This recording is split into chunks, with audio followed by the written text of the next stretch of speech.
Yo, this is Set with Set Media, man. I'm here to talk to you about our partner, Kalshi. Kalshi is the largest legal prediction market in the United States with over 1 million users. It's available in all 50 states. They are a real money market, people trading on what they think will happen.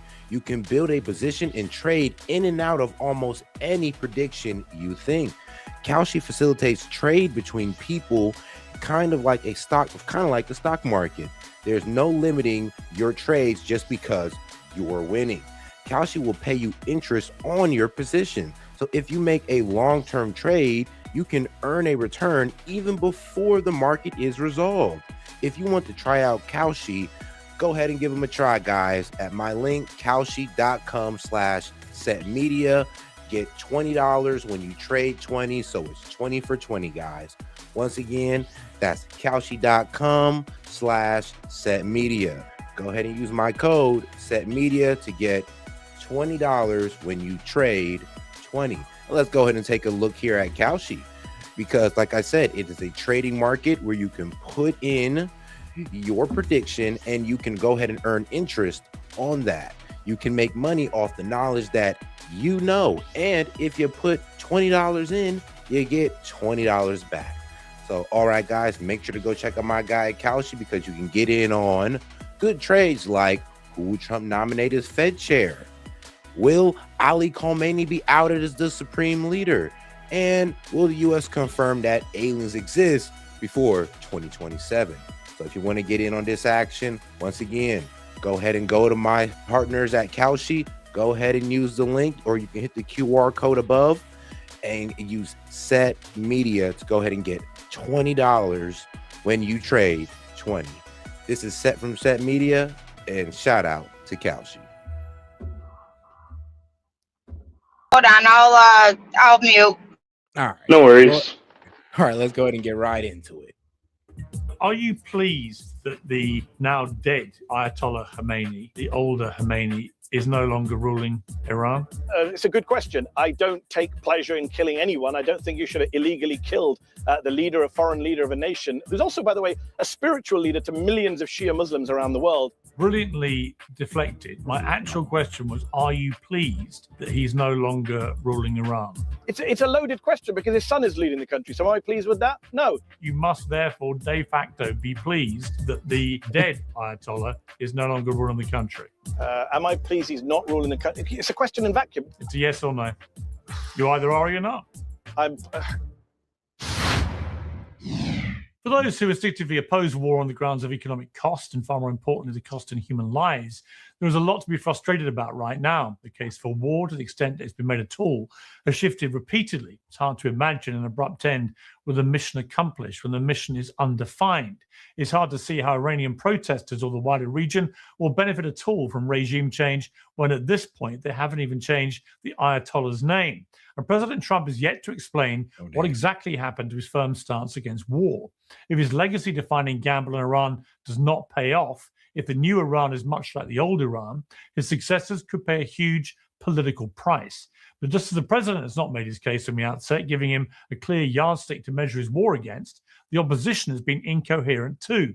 Senior Democrats are mostly opposing the war on the grounds of process. They should have come to Congress, which no US president has bothered to do since World War II. They say they're opposed to wars of choice, but they're very happy the Ayatollah was killed. They're against Trump, but they don't rule out supporting more spending for his war. It looks a lot like they're coming down with Keir Starmer syndrome, unclear, ever-changing, and politically disastrous. Well, I'm joined now by Medi Hassan, editor-in-chief of Zateo News. Medi, welcome back to Uncensored. It's probably most useful to my viewers to slightly play devil's advocate in this interview, because we share a lot of our views about it. I think of where this war is going. So let me play devil's advocate. Imagine for a moment you are the Prime Minister of Israel, and for many years you have been targeted as a very small country in a region of much bigger countries by organizations, proxy groups, terror groups, whatever you want to call them, Hezbollah, the Houthis, Hamas, culminating in what we saw on October the 7th. And you have your people baying for leadership to defend the people against this kind of stuff. And because the world knows, a lot of the funding for these proxies has come from Iran. Yeah, but it is pretty fair to say that none of these proxies would exist without Israel's aggression towards them. Without Israel's aggression towards the Palestinians, Hamas would never exist. Without Israel's aggression towards the Lebanese people, well, Lebanon wouldn't, not the Hezbollah wouldn't exist. This is all created off Israeli aggression. Like, let's be real. Let's be real. If there was a two-state solution, you think Hamas would exist?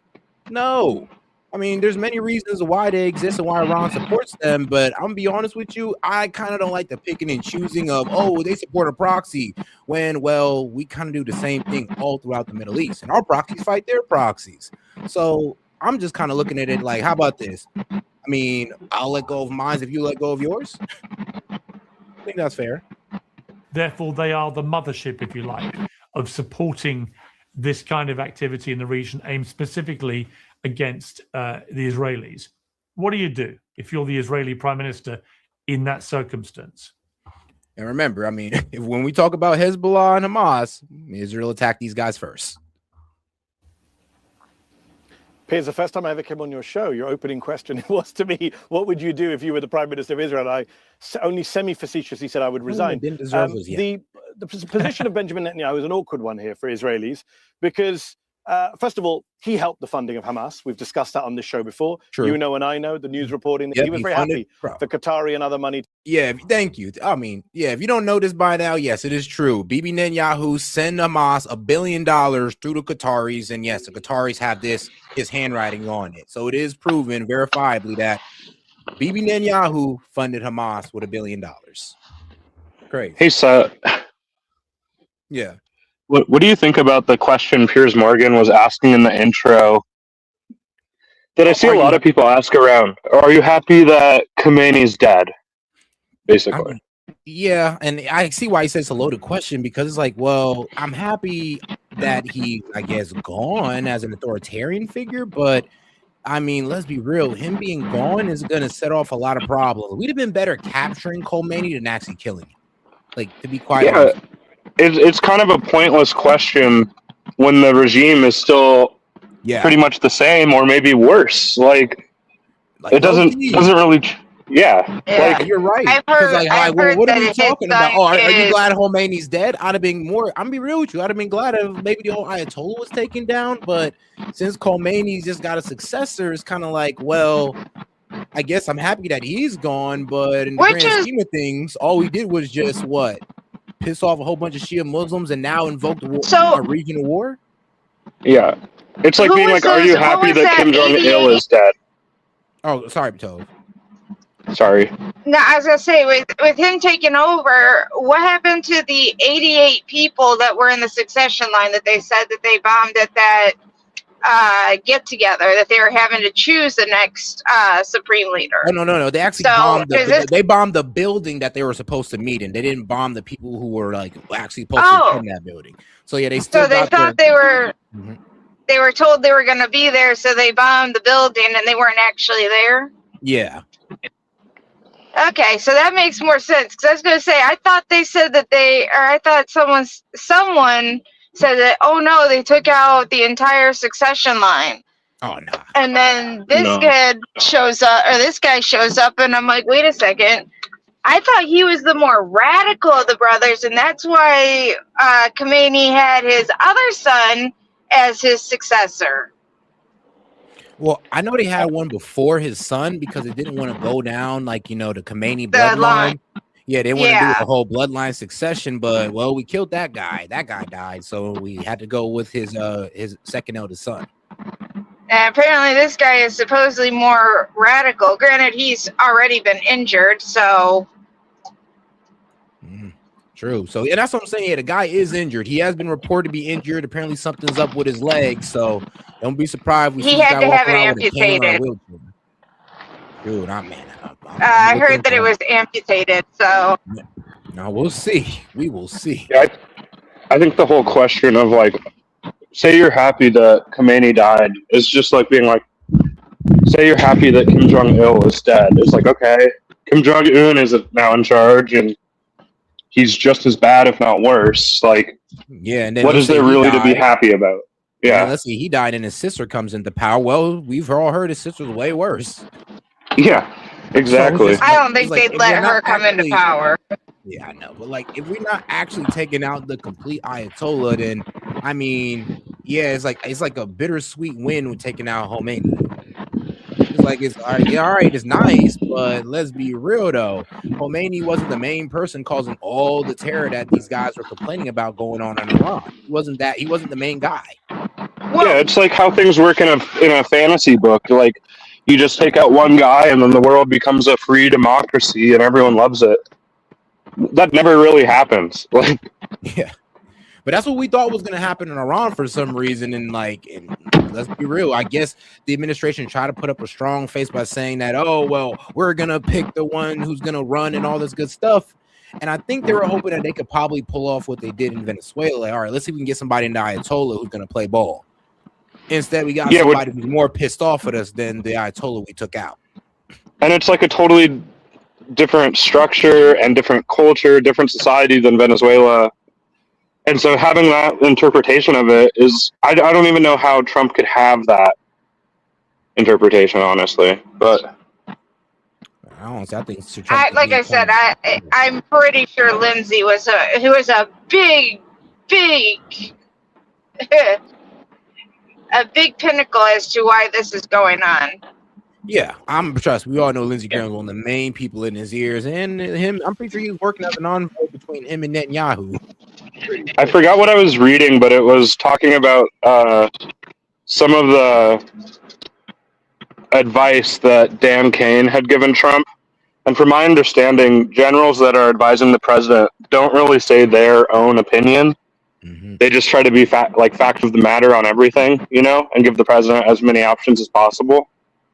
And Dan Kane was saying a lot of things like, yeah, this has the potential to get like a ton of Americans killed, and most likely will result in a lot of Americans getting killed. And I think that's the most like subtle way to be like, I don't think we should do this that you can be as a military commander advising the president. All right, guys, let's get back to it. To go into Gaza and was playing divide and rule with the Palestinians. So he owns it as much as any outside group. In terms of mothership of terrorism, my position on mothership of terrorism is the mothership of terrorism is the occupation, right? That's why people revert to terror, because you've ruined their lives and give them no prospect for freedom. Yes, the Iranians and other outside parties can exacerbate conflicts. We see proxy wars all over the world, but the root causes are the root causes. In terms of Netanyahu and Iran itself, Piers, the problem Benjamin Netanyahu has, and he's admitted this, he admitted this last week on tape, he said, I've been yearning for this war. I've been dreaming of this war for 40 years, and Donald Trump's the first president to agree to do it. He tried it with Bill Clinton. He tried it with George W. Bush. He tried it with Barack Obama and Joe Biden. None of them agreed to go to war. Antony Blinken just said the other day that he tried it with them. They weren't foolish enough to do this. So the problem about saying that this is about a threat, an imminent threat, and national security, he's been saying this for 40 years. In fact, he's been telling us, you've seen the video montages on Twitter. You and I are terminally online. You've seen all the clips of Benjamin Netanyahu over the years saying Iran's 2 weeks away from a nuclear weapon. Iran is a month away from a nuclear weapon. He lied and lied about the Iranian nuclear threat for decades. No one believes a word he says. And as for the security of Israelis, well, they're in bunkers right now. They're being attacked. They're being bombed. How has he made them more secure with this unprovoked illegal war of aggression against Iran? I can see why Netanyahu's doing this. As you say, he's wanted to do it for 40 years. And I can see why he's brought the Israeli people with him by presenting it a bit like Putin has done with Ukraine as an existential threat. So I can see how this has played out domestically for Netanyahu. What is less easy to understand to me is President Trump and his willingness to go along with this right now. It seems to me an extraordinarily huge gamble by Trump, because you have the midterm elections coming in November, and they were already looking perilous for the Republicans. Most incumbent presidents get a whacking in the midterms. It's more likely than not he would have lost the House anyway. But there's a higher likelihood right now, many people think in Washington, that the Republicans could not just lose the House, but might lose the Senate as well. And that will lead to a cascade of attempts to impeach Trump. And He'll be powerless. He'll be the worst kind of lame duck president imaginable, where he has no control over anything.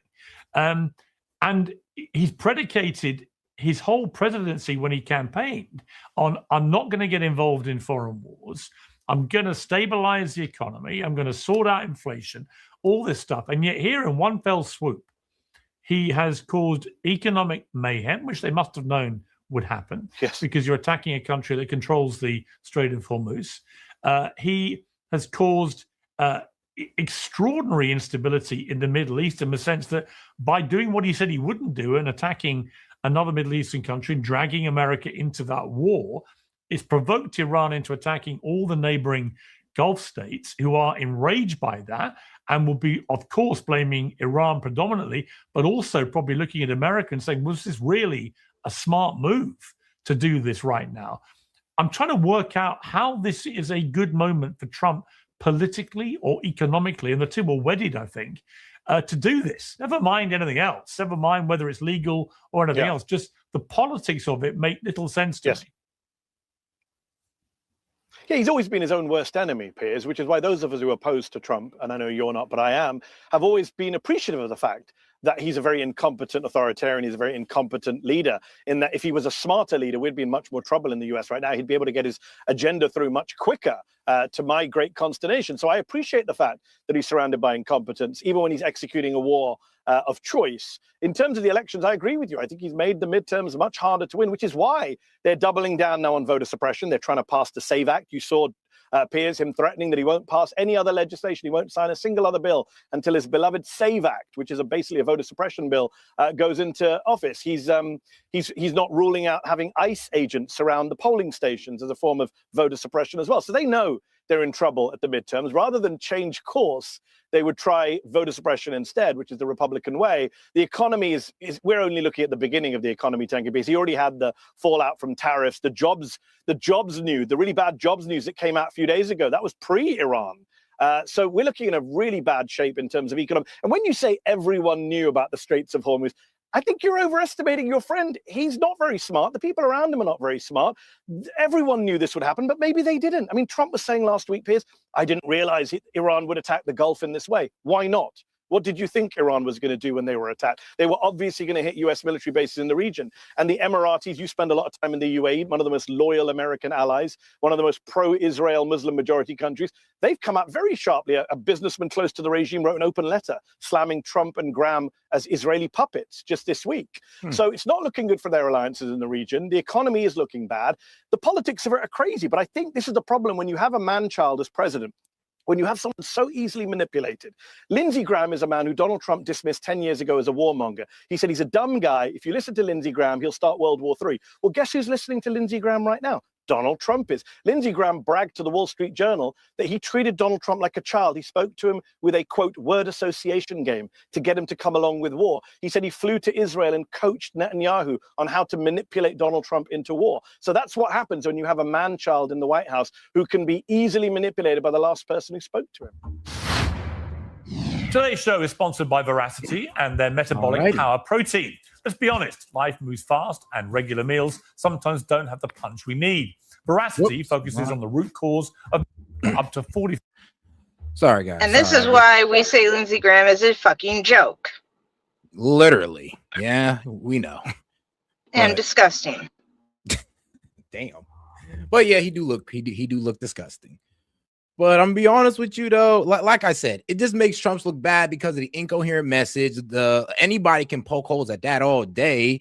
And once again, I mean, the fact that, well, be real with you, this war isn't bearing any good fruits right now. I mean, I don't think it will anytime soon. Like the Republicans can say short-term pain, long-term gain all they want. I mean, until we actually see it, they sound like they're coping. And also, my bad. Apparently I had to respond to internet beef, apparently. Like, bro, like Sid still on here? All right, but good. All right, then never mind. But all right. Commentator, particularly on X, Mario Norfolk, who said over the week that he got kicked on accident. I probably just had to head in. Yeah, there was a point that I was losing connection as well. I didn't know if it was my connection or what, but that was the last time I saw him up here. Gotcha. It isn't about nuclear weapons. It's not about helping the Iranian people. It's not about doing Israel's bidding. And it's not about Iran being a threat to the US. It's about China. China imports 45 to 57% of its oil through the Strait of Hormuz. Iran has the capacity to shut it down. A US-aligned Iran means an Iran that would choke off that strait if there's ever a real power battle between Washington and Beijing. The AI arms race is the most... Yo, Sid. You good? Yeah, can you hear me? Yeah. Yeah. Hey, bro, you remember that one show I was on that you tuned into? That where the guy pretty much said, you know, Israel's our cousin, we should just crash out behind him. Yeah. Like, did you see the later part of that where me and this guy, Angry Man, fell into that debate? Like, what was it? Like, I would say this, because you're a good debater. Well, here's the problem. Like, bro, is it ever wise to make an all statement as a prompt for a debate? Oh, no. God. Thank you. No. Yo, sorry, say that again. I had to fucking turn the stream off because I was hearing you twice and it kicked me when I did that. So all right, you're good. Well, keep going. What were you saying about that guy? So I was pretty much saying that this guy, the guy Angry Man, that I was pretty much, I guess I got into a debate at the end. Like, is it ever wise to make an all statement in a debate? No. Exactly. So, and I know it's like one of the golden rules of debating is you never make an all statement. And apparently, your boy done got into some beef with some big YouTuber because he wanted to make the all statement of all Muslims want to take over the world. Oh, damn. Bro, when I tell you that guy's name is Angry Man, he is kind of a big YouTuber, right? Yeah. When I tell you, I literally cooked this man up and down, just like, bro, you sound ridiculous trying to. And the thing is, bro, I was actually being nice. I was trying to give that man a way out. I'm like, are you sure you mean all? You don't want to name a group, bro? Like, yeah. He's like, oh. And then he'll sit off and go off and prove that there's differences in Islam among Muslims, while also saying that they're all trying to take over the world. Also sit there and tell how they're divided, but then sit there and say how they're trying to take over the world. I was just like, yeah, this is crazy. Yeah, dude, I was like, I messaged you on Discord. I was like, what the hell is this conversation? I had to tune out because if I kept listening, I would have donated way too much money. Yeah. Are you talking about the drip show you were on yesterday? Or 2 days ago?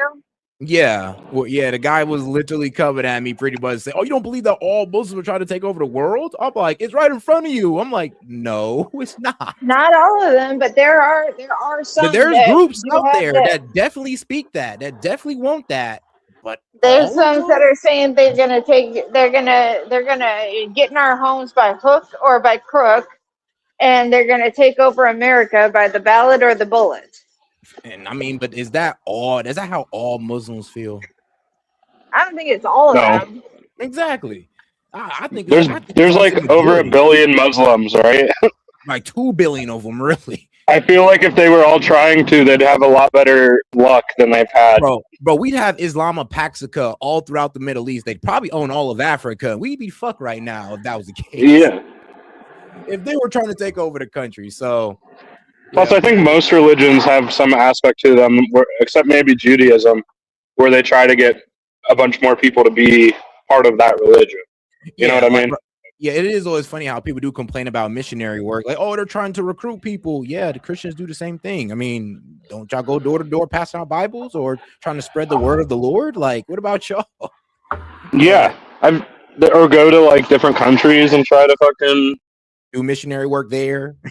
Yeah, like how many Mormons have gotten killed by some remote tribe that they went to and tried to spread Mormonism to? Started on the Mormons. Exactly. God bless them though for freaking trying. God bless them for. I think Mormons are trying to take over the world. Dude, my brothers were Mormons, and they left it. I'll just say this for the chat, guys. I mean, one of the golden rules of debate: never make an all statement, because you're just taking out the individual differences among people, and you're always going to lose that debate because there's always going to be an outlier, either as a person or as a group. Dude, that guy was way too confident. When I sent him that super chat that was like, it's un-American for the draft dodger in chief to tell other people's kids they got to go die for another country.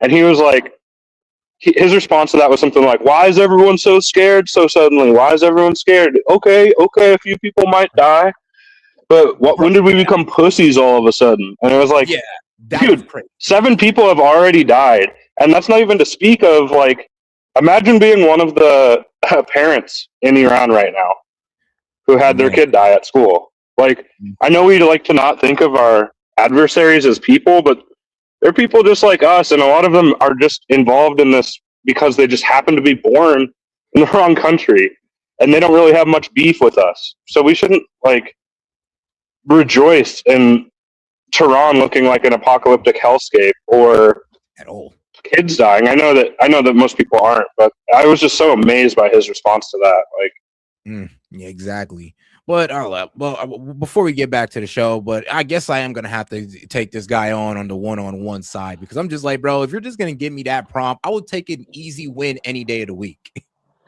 Yeah, dude, I bet he freaked out when Mamdani won. Bro, I'm telling you, he probably lost his shit. Like, it's a Muslim takeover. You don't understand. I'm like, well, to be honest with you, he's like, they're going against freedom of speech. Actually, Mamdani signed a bill protecting freedom of speech. Like, yeah, believe it or not. Mamdani's done a pretty damn good job so far. I mean, I'm gonna be real with you. He's kept it real. Honestly, he walked in. He seen that, all right, I can't give y'all nothing. We're in a $12 billion deficit, and this is what we got to do. I was actually impressed he had a game plan. But I know everybody in New York is like, yo, what the fuck? We thought we was going to get free crap. But, you're telling me we got a budget? Yeah, sadly. Well, they did do the free childcare thing pretty much week 1, and that's being rolled out right now, and that seems pretty successful. He handled a record snowstorm pretty much with no federal funding, really. He's got Donald Trump to agree to like some new housing building projects. True. And I think the deficit's down to like $5 billion now, where it was at like 12. So that's pretty impressive for a very short time. I'm going to tell you right now, it's not going to get hard to get him to do anything for New York, because that is where he grew up. That is his stomping grounds. He loves New York. True. Yeah, he does. He does love New York. True. Special place in his heart. All right, guys, let's go ahead and get back to it with our guy, Medi and Pierce. Important strategic competition on the planet, limiting China's access to energy is how the US wins that race, and anyone who believes in freedom and democracy should want America to win. In other words, arguing there is a much bigger geopolitical battle here at stake.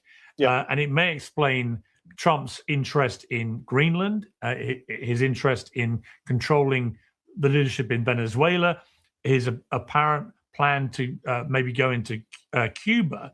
Is that if you take energy as the overarching motivation for all this, and the AI war, which will use up vast amounts of energy, and the belief that if America is to prevail in that, it's going to have to win the energy war, it does make strategic overall sense. What do you think of that argument? Well, look, U.S. foreign policy in the Middle East has always been driven partly by energy and oil. When you and I were opposing the Iraq war 23 years ago and mentioning the oil factor, people called us conspiracy theorists. That was obviously not the case. This time around, of course, they keep saying the quiet part out loud. Lindsey Graham went on Fox over the weekend, or one of the Sunday shows, and he said, if we control Venezuela and Iran, we control 30% of the world's oil reserves. So we'll make tons of money, he said. Quiet part out loud from the Republican war hawks. Look, I'm sure China's a factor, but let's not overstate this. Again, Donald Trump is not Rasputin. He is not Bismarck. He is not a big geopolitical strategist. A lot of this is old-fashioned imperialism. He likes the idea of telling countries what to do. He wants to pick Iran's next leader. He wants to pick Venezuela's next leader, etc. And look, let's not hide the fact here. The Israeli angle is the Israeli angle. I get why people don't want to talk about it. You get attacked, I see all the time nowadays, as anti-Semitic when you dare criticize Israel. It's insane. Marco Rubio came out and said it out loud. Again, quiet part out loud. He said last Monday, he said, we went to war because the Israelis were going to attack. And we knew that once the Israeli attacked, they would attack us. So we attacked first, which is a bizarre thing to say, because why not just get Israel to stop from attacking Iran if you're really worried about blowback? But the idea that this wasn't a war for Israel, when the Israelis are bragging it's their war, when Lindsey Graham is bragging it's their war, when Marco Rubio is conceding it's their war. I mean, this is a war they've dreamt about for years. They don't care about the future of Iran or the Iranian people. They want a neighborhood of failed states so that they can have a greater Israel. We know that. And I think, look, the Chinese factor is interesting because, Piers, that assumes that you win this war. Because right now, you could argue China and Russia are winning. And shout out to my man, Daniel K. I could actually argue that too. Let's be real. They're getting all their military tech tested right now. And any kinks that they see, they can work out. But shout out to my man, Daniel Castro. He says, y'all holding hands and singing Kumbaya in protest of Donald J. Trump. And we funneling the oil supply through us to prevent communists from controlling more and starving. World War III. Well, damn. He said, we're funneling the oil supply through us to prevent communists. Well, if you're talking about Cuba, yeah. But, I don't know. How y'all feel about regime change in Cuba? I don't really like it. Yeah, it needs to happen, but it doesn't need to be us who do it. Yeah, I mean, here's the thing. I'd have been okay with it if he weren't in Iran right now. I just think it's wild to completely starve a bunch of random civilians, basically, of energy, food, good water, light, in the name of changing their government, which I kind of view as something that's on them. They've done it before. They changed the Batista regime into the current communist regime, and they could do it again, but I don't know why it has to be on the back of us literally starving them out, because that's not just hurting the officials there, that's hurting the regular everyday people that live there just as much. It's hurting them more than the officials, if anything. Yeah, and I don't know how that creates like a good good sentiment among. Either it creates resentment towards the U.S. or it creates resentment towards the government. That's a problem. And looks, if that government or both, or both. They might not trust nobody. They might get this guy up out of here and make sure that we have no type of influence in that area. And that's the same problem that we could see in Iran and in Venezuela. What are the Venezuelans going to say? Oh, thank God they got Maduro out, and now they got Delcy Rodriguez in there, who is just pretty much like Maduro, but more amenable to the Americans. But our lives haven't changed yet. Our lives aren't better yet. So the Americans didn't really give a fuck about us. They just gave a fuck about oil and their bottom line. So they proved that we don't have our own sovereignty and they could just take out whoever they want, and they don't care about our well-being. So it could create resentment both ways. And we did frame it as trying to free the people of, the same thing we use in Iran, free the people of Iran, free the people of Venezuela. Well, we left the people of Venezuela under the same regime, and the only thing is that the regime is playing nice with us. It is the most blatant manipulation, and as well as the argument of, like, they say death to America, I have not seen a pretext for a war weaker than that. It's ridiculous. I feel like if anyone believes that and buys that and repeats the death to America line as a reason that we should go to war with them, I want to see their ass outside a fucking recruitment center right now. And I've seen a lot of empty recruitment centers around me. So it seems like, despite all the people, all the 95%, whatever Republicans supporting this war, they're not jumping up and down to go join it. Ain't that the truth? Ours are actually, we've had lines outside ours for the last few months now. Really? At least people, somebody's serious. Well, did you see the Caroline Leavitt saying they didn't want to rule out a draft? Oh yeah, that was wild. Yeah, that was crazy. No. And here's the thing is, I think what they mean by that, and I really hope this is what she means, is that no, it's like the very last thing, but it's like trying to keep all your options open for a business on where you're gonna go on your business, even though it's not something that will happen, it's still on the table. If that makes sense. Yeah, no, I got it. I mean, that does make sense.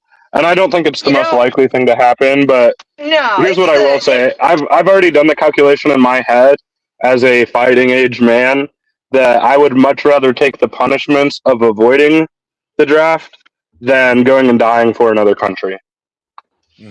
Yeah, no, like I said, if it comes down to before a draft even happens, they're gonna lower the standards. They're gonna call for people like that like me who tried to go in, wanted to go in, wasn't able to go in because of a medical condition that really doesn't stop me from doing much of anything, most things.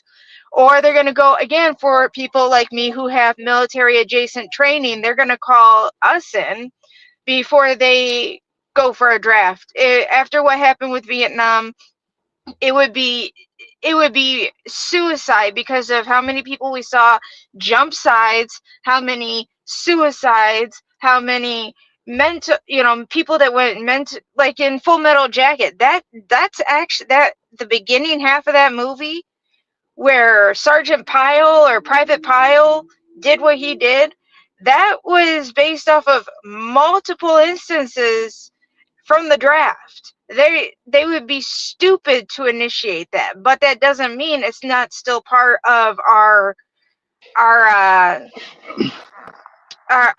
recruitment capabilities.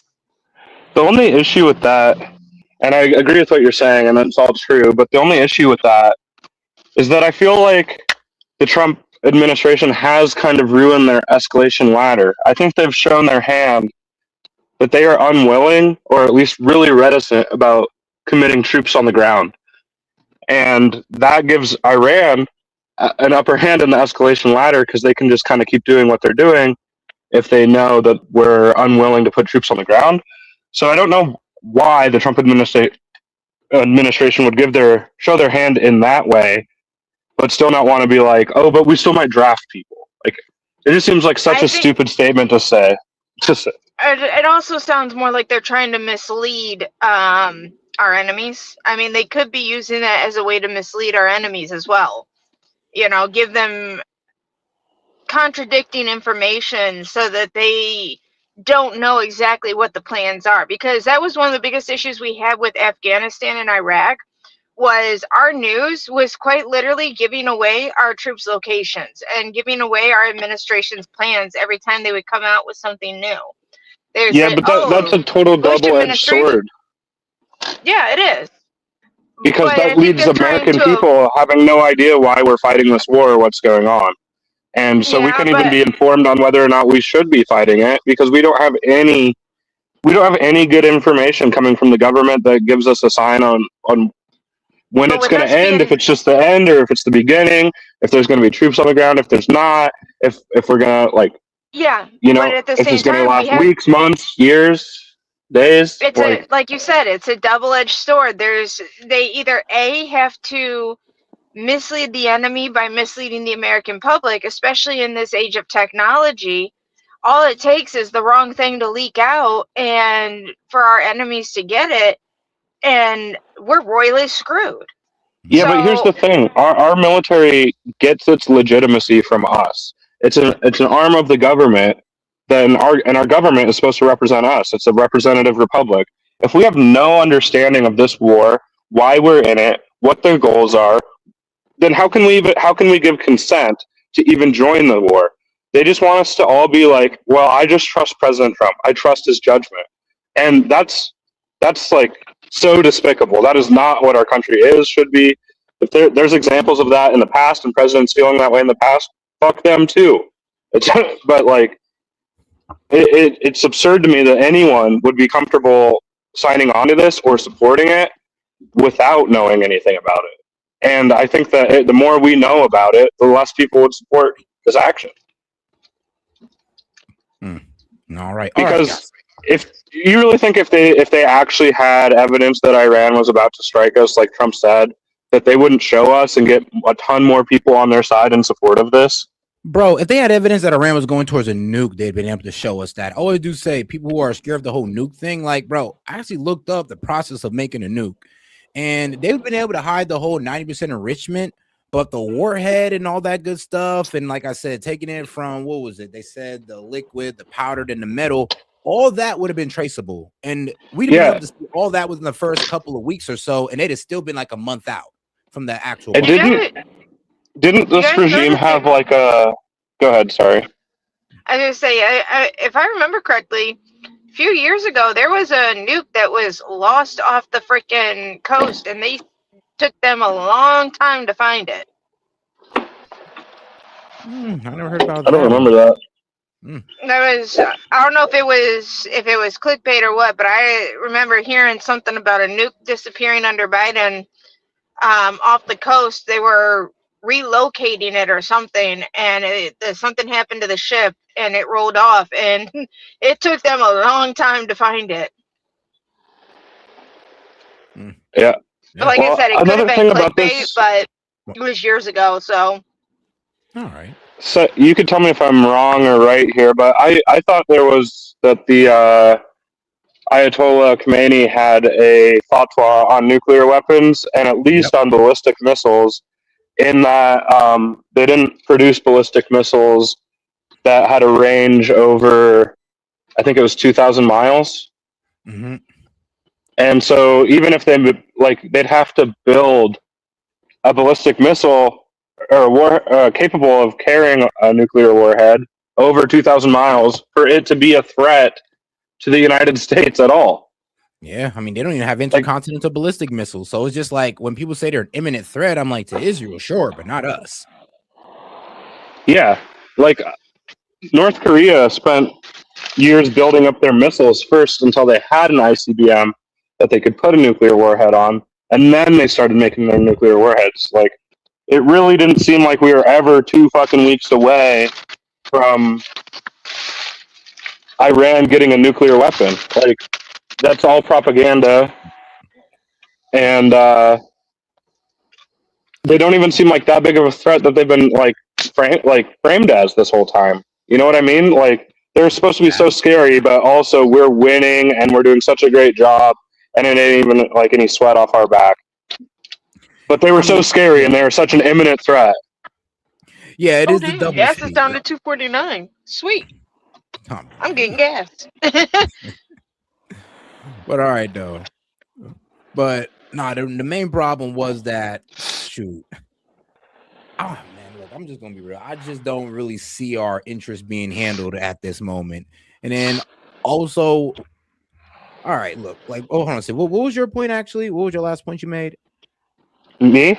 Yeah. I was saying how, like, we've been told that they were such a scary threat this whole time, but now that we're actually fighting them, they're not a problem at all, and we kind of crippled them immediately, and it's not even any sweat off our back. Yeah, and that's the thing, too. I'm like, hold on, if we didn't want them to rush towards a nuke, wouldn't it be better to kind of leave them alone and not show aggression towards them, since that's kind of what we did with, Kim Jong-un? Like, you keep showing that aggressive tone, and why we ever trust you to, like, the only time we would trust you is with a nuke in our arsenal. Yeah. And that's the problem with Iran.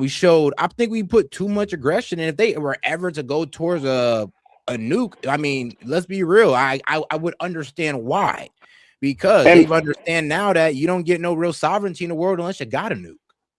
And I don't love, obviously, I hate the Iranian regime. I don't like the Shiite Islamic regime there.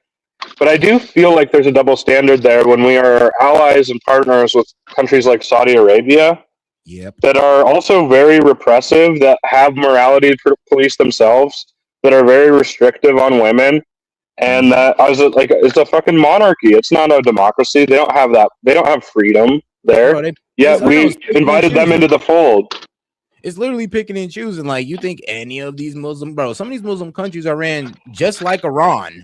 But we just don't say anything because they, we work with them. And people are like, well, they're our friends, but there's not really any convincing reason that they're our friends.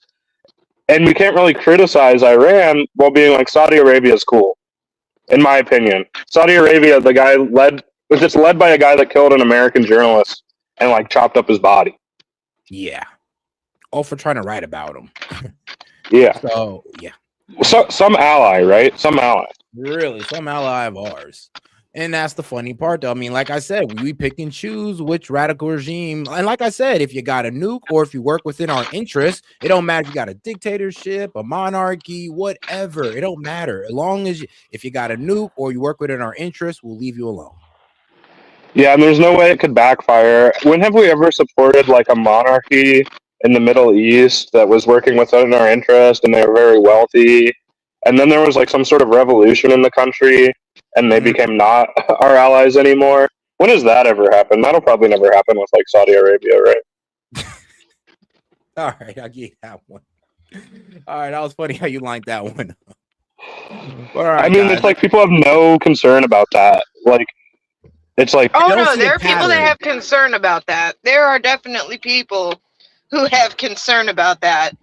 I talked to a lot of the old timers up at our truck stop. We have a bunch that come in, and there's a bar there that don't have access to the internet, and a majority of them that are, they're veterans or they were around when the regime, when the Shah was disposed, and when he was put in, when he was disposed, and when the Ayatollah took over.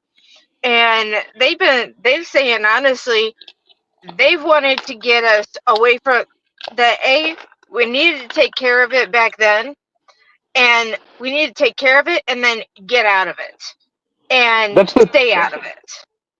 That's the short-sightedness of all these things. And what I was saying about Saudi Arabia is it's all good and above board now, but all it takes is a popular uprising, and suddenly they're another rogue state in the Middle East that we just got to go take care of, and it'll be quick. And once we take care of them, things will all be shipshape for the United States.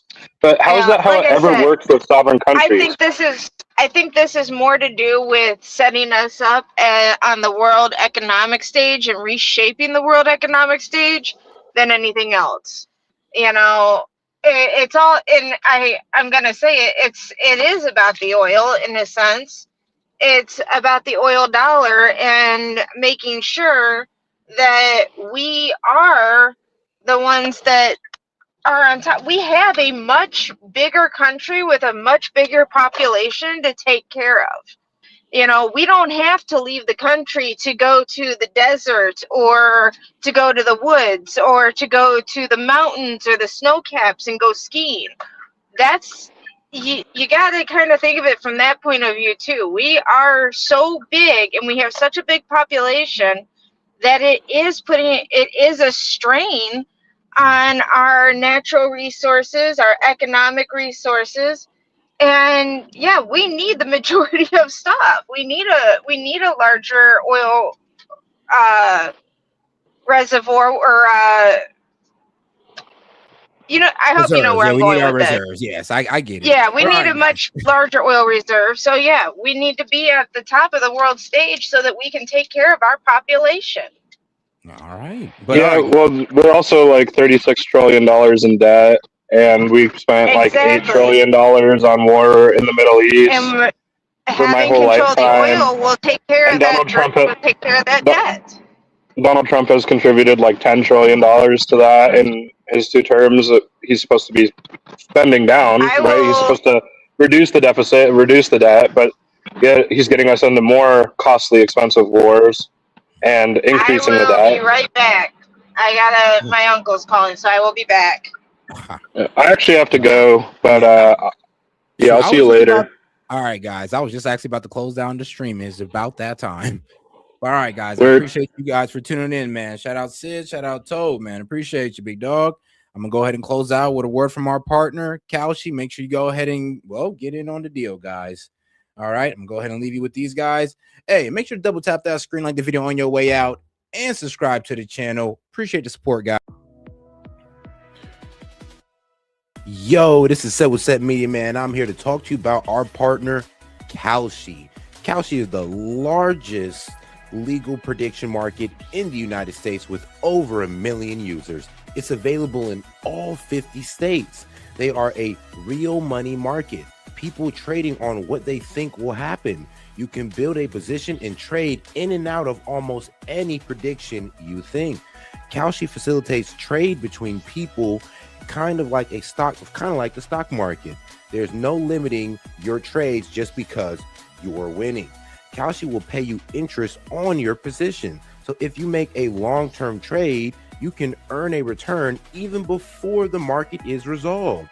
If you want to try out Kalshi, go ahead and give them a try, guys, at my link, kalshi.com/setmedia. Get $20 when you trade 20. So it's 20 for 20, guys. Once again, that's kalshi.com/setmedia. Go ahead and use my code setmedia to get $20 when you trade 20. Let's go ahead and take a look here at Kalshi, because like I said, it is a trading market where you can put in your prediction and you can go ahead and earn interest on that. You can make money off the knowledge that you know, and if you put $20 in, you get $20 back. So all right, guys, make sure to go check out my guy at Kalshi, because you can get in on good trades like who would Trump nominate as Fed chair? Will Ali Khamenei be outed as the supreme leader? And will the U.S. come